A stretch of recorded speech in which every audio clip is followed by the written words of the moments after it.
Pemirsa, kembali lagi di program Bicara Hati bersama saya Nurlita Khairani. Kita lanjut lagi di segmen kedua.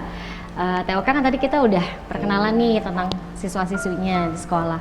Sebenarnya asal mulanya TOK menjadi kepala sekolah gitu ya, itu awalnya seperti apa sih? Karena kan yang aku tahu TOK juga sebetulnya dulunya kuliahnya juga sebetulnya di NH ya, bukan di jurusan pendidikan gitu ya. Mungkin boleh ceritain sedikit latar belakang TOK seperti apa gitu? Jadi Teh Lita waktu itu kan kuliahnya itu di NH, betul. Dan memang karena latar belakang keluarga saya banyaknya guru, nggak sama sekali tidak berniat pengennya jadi psikolog sebetulnya. Nggak tahu kenapa bisa lari ke NH gitu, karena mungkin senang bikin kue. Alhamdulillah setelah itu saya lanjut kerja di Jakarta gitu ya, di bidang pastry, karena kebetulan saya bidang pastry. Kemudian kuliah lagi di NH, kemudian buka wirausaha dengan teman-teman. Nah dari situlah saya mulai banyak ketemu orang, minta bantu. Teman saya ada yang minta bantu dong, ini ada ngajar praktik di waktu itu masih Sandi Putra namanya, di SMK Pariwisata Telkom. Dari ngebantu itu kok seneng ya gitu ngajar, berbagi ilmu, kemudian ngelihat anak-anak berhasil gitu, ketemu sama alumni. Jadi enaknya jadi guru di SMK, terutama di SMK Pariwisata itu, kalau lagi jalan ke hotel, lagi jalan di mall, ketemu sama anak-anak yang kerja pasti dikasih makanan gratis gitu, gitu ya? Jadi saya seneng mereka berhasil gitu, selalu ketemu, selalu disapa sama para alumni gitu ya. Dan masih inget gitu dan masih ya? inget. Nah itu yang membuat saya bertahan jadi guru. Nah dari situlah, oh ternyata jadi guru itu menyenangkan ya, lebih banyak senengnya daripada nggak senengnya. Yang membuat saya senang itu adalah perubahan yang terjadi sama anak-anak ini. Dari yang tadinya nggak tahu apa-apa gitu, tiba-tiba kayak Sisi ini, kok bisa sih dia bikin plating sebagus itu, padahal saya sebagai guru pastry merasa nggak pernah ngajarin Sisi gitu. Dari mana? Oh ternyata dari guru yang pernah saya ajar sebelumnya gitu. Nah ini yang membuat saya akhirnya punya komitmen, gimana bahwa komitmen saya itu pada saat mendidik itu harus ikhlas, intinya kan itu. Apalagi dengan adanya misalnya kemarin kita baru 5 tahun ke belakang menerima siswa disabilitas, dan disitulah saya banyak belajar gitu ya. Dengan adanya siswa disabilitas ini kita semakin bersyukur gitu bahwa kita dikasih banyak kelebihan, kemudian dikasih kesempatan untuk mendidik mereka dan melihat mereka berhasil juga. Oh Masya Allah, saya benar-benar semakin ingin membuat banyak orang menjadi guru gitu. Jadi guru sekarang itu nggak mudah. Iya, Nah ketika saya jadi kepala sekolah, sebetulnya saya udah menolak berapa kali jadi kepala sekolah gitu, karena sebelumnya saya ada sakit lah yang cukup parah gitu ya, yang saya rasa kalau saya jadi kepala sekolah saya bukannya bisa melanjutkan bisa memimpin sekolah dengan baik, tapi saya malah jadi membebani banyak teman-teman gitu. Tetapi ada satu masa gitu ya, ada satu saat di mana saya harus memilih gitu. Dokter menyarankan ibu mau kualitas hidup ibu mau terus berjalan atau enggak gitu ya. Maksudnya gimana? Karena mohon maaf mungkin saya sampai saat ini belum punya putra putri gitu. Nah salah satunya itu salah satu penyakitnya lah yang ya perempuan lah ya gitu, itu cukup ya kalau untuk perempuan agak sedih berat, ya. sedih gitu, karena setiap bulan itu saya harus ke rumah sakit, harus transfusi darah dan lain-lain. Akhirnya dokter menyarankan dengan umur yang sudah sekian mau meningkatkan kualitas hidup, salah satunya adalah saya harus rahim saya harus diangkat pada saat itu gitu.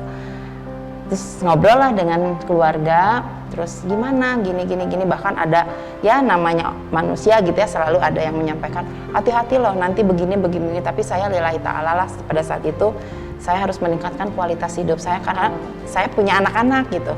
Nggak apa-apa lah, saya nggak punya anak sendiri juga gitu ya, toh saya punya anak-anak di sekolah ada 400 orang, saya selalu bilangnya selalu gitu. Tapi saat itu udah jadi kepala sekolah, TOK? Belum. Oh, jadi masih guru Masih aja. guru. Jadi waktu memutuskan untuk operasi itu, saya masih guru, masih wakil kepala sekolah saat itu. Dan saya merasa bahwa saya tuh banyak banget ngerepotin orang ketika saya sakit gitu, termasuk keluarga gitu ya. Nah ketika saya memutuskan untuk operasi itu, saya meyakinkan diri bahwa apapun yang terjadi saya ikhlas gitu. Yang penting saya kegiatan saya bisa berjalan. Alhamdulillah memang betul. Begitu selesai operasi itu perasaan saya ya sekitar kesehatan saya semakin meningkat, produktivitas saya juga semakin baik, dan akhirnya ketika ditawari kembali untuk menjadi kepala sekolah, saya ya bismillah aja gitu. Mungkin insya Allah tidak ada kendala. Dan yang saya rasakan adalah bersyukur tuh dalam artian gini, ketika COVID nih datang, kan rumah sakit banyak yang sakit dan bla bla gitu ya, banyak sekali. Terus saya bilang gini ke suami, kebayang nggak kalau saya masih sakit? Iya, betul. Setiap bulan saya harus ke rumah sakit, harus di swab, dan belum tentu juga saya lolos dari sakitnya COVID itu belum gitu. Belum nanti harus saya nggak sanggup lah gitu. Berarti Allah sudah memberikan jalan yang luar biasa gitu. Dan saya ngobrol dengan paman saya yang kebetulan juga ustadz gitu ya, Kak, anak yang kan kalau misalnya anak yang mendoakan itu bukan hanya anak kandung katanya gitu. Jadi nanti justru Okama enak udah jadi guru, jadi kepala sekolah, semua anak kenal. Ketika mereka berhasil, insya Allah katanya pahalanya itu mengalir terus ya. Amin, saya aminin, alhamdulillah. Dan ya inilah gitu, saya sekarang dengan segala kekurangan gitu ya, saya bisa cukup bahagia gitu dengan kondisi sekarang. Jadi kalau ada orang nanya, Bu udah punya putra berapa? 400, saya bilang gitu. Jadi saya nggak ragu-ragu lagi untuk, saya nggak merasa saya ada kekurangan atau apa, enggak. Bahkan begitu saya selesai operasi pada saat itu, di sekolah itu semua tuh kayak yang, nih Boka mau masuk nih, bisi tegang. Bahkan kepala sekolah saya terdahulu menyampaikan gini, begitu ketemu, Boka betul nggak apa-apa, saya bilang gitu ya. Padahal saya udah nyiapin loh, ada satu YouTube katanya, barangkali nanti ibu bisa lihat YouTube itu biar termotivasi. Enggak kok Pak, saya nggak apa-apa, saya biasa aja gitu. Sampai semua guru yakin bahwa ya saya biasa aja gitu, nggak saya ngeluh atau apa. Ya alhamdulillah lah ya, Allah memberikan banyak kemudahan dalam hidup saya, keluarga yang sangat mengerti dengan kondisi ini, sehingga saya bisa fokus mendidik anak-anak yang ada di sekolah. Makanya kenapa saya ngobrol sama teman-teman ya, ini mah anak-anak saya gitu. Jadi saya nggak ingin membedakan. Bahkan ya itu tadi, melihat anak-anak berprestasi seperti ini, kadang-kadang saya suka merinding sendiri gitu ya.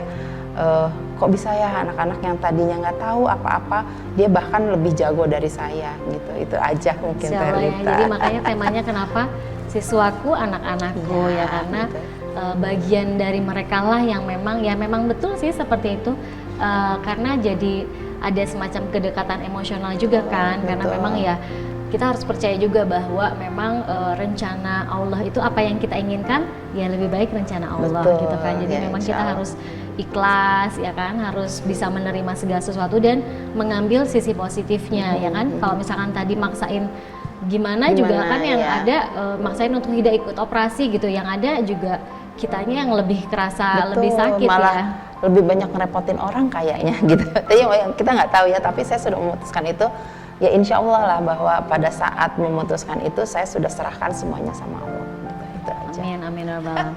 Nah terus ini kan kalau dilihat nih Elis, Sisil, Raihan itu kan mereka punya bakat tersendiri ya.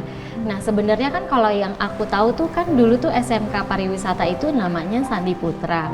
Sekarang berubah menjadi SMK Pariwisata Telkom ya. Berarti itu yayasan dari Telkom ya. Betul. Yayasan dari Telkom. Nah dari apa namanya Elis kan MTQ ya, terus Sisil Tata Boga ya, sama Rehan juga. Nah nanti mungkin Sisil sama Rehan bisa, aku mau tahu dong gimana sih bikin apa tadi tuh namanya? Mau bikin plating. Gado-gado ala Sisil dan gado-gado. Jadi gado-gado ala Sisil sama bikin apa kamu? Dadar gulung. Oh dadar gulung. Gitu. Dadar gulungnya dadar gulung dari apa? Dari telur. Dadar gulung. Dadar gulung. Oh dadar gulung. Oh enggak makan dadar gulung gitu tuh ya? Iya yang gitu isinya, yang hijau isinya kelapa. Iya. Nanti mau di plating biar lebih cantik. Oh dulu saya bisa tuh bikin itu. Anak aku kebetulan yang paling besar itu dia juga seneng hobi. Jadi pas kemarin TOK kirimin Instagramnya Sisil tuh dia langsung excited banget gitu ya. Mi aku mau dong Mi, ini dia memang dia jago masak Jago juga. masak. Iya, jadi memang bakat kali ya. Sisil memang udah seneng masak dari kecilnya atau gimana? Ya karena kebetulan papa juga kerjanya di industri. Perhotelan. Iya, jadi suka diajak, suka Oh, diajarin. Mama juga ini apa? Mama bagian pastry. pastry ya. Papa Oke. kitchen. Ya. Menarik banget. Ini ceritanya sangat menarik. Nanti Sisil sama Raihan akan plating. Kita nanti biar Sisil sama Raihan di segmen 3 nih plating. Kita ngobrol-ngobrol lagi ya, Teoka ya. Siap. Oke, pemirsa di segmen 2 ini kita sudah mendengar bicara hati dari Teoka. Kenapa sih tema saat ini kita mengangkat tentang siswaku, anak-anakku, dan yang pasti juga Sisil dan Raihan itu kalau tagline-nya itu apa ya, siswa unik ya, Iya, unik ya. unik. Oke, nanti di siswa unik ini kita akan bahas lagi di segmen ketiga. Pemirsa jangan kemana-mana, tetap di program Bicara Hati.